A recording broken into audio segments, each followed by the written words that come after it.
Now our server here, our RESTful services here are returning data from this static array. So instead, what we want to be able to do is to use the Mongo as our data source. Yes.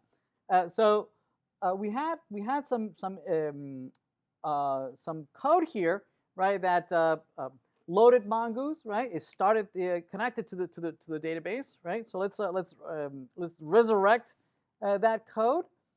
Let's put it maybe right above here, right? So there's our Mongoose. It's going to require Mongoose. It's going to connect to Whiteboard. I guess we had created a database called Whiteboard before, and maybe we can call it Movies. Right, so this is a brand new database called Movies, and in there will be a collection also called Movies, right? Where we're going to keep track of all the movies. And all right, that's going to connect. Once it's connected, what we'd like to be able to do inside of the controller is use this movie DAO, right? So we can load that movie DAO. We can load that movie DAO from the controller. So from the controller, we can import.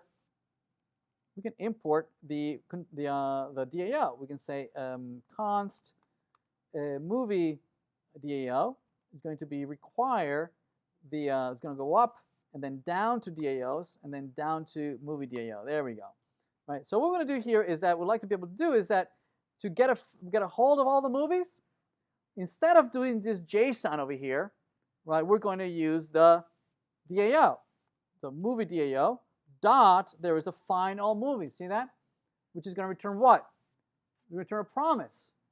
Yeah. In that promise, presumably this is going to come back with all the movies. Yes?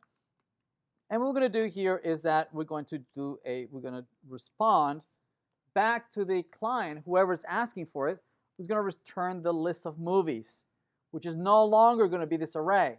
Right? This array is going to go bye-bye, so it's gone, right? No more array. And same thing for the movies IMDb, right? Instead of retrieving it from the array of movies, we're going to use a DAO. We're going to say movie DAO dot find movie by IMDb, and we're going to pass the IMDb that we just parsed from the path. Presumably, what comes back is the actual movie. And what we're going to do with this movie is that we're going to send it as a response, JSON, the movie, right? The movie that came back from the database. Make sense? All right, so let's try it out. Let's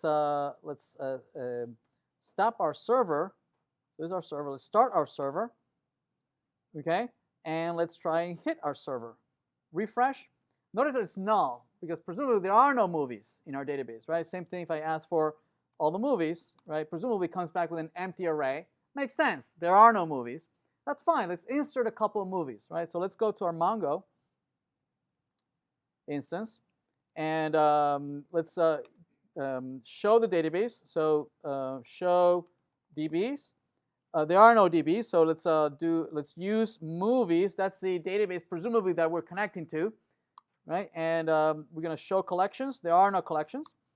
Let's insert something in there, right? Let's we'll do db.movies.insert, and let's insert a movie whose title is Terminator 2, and the IMDb ID is 321.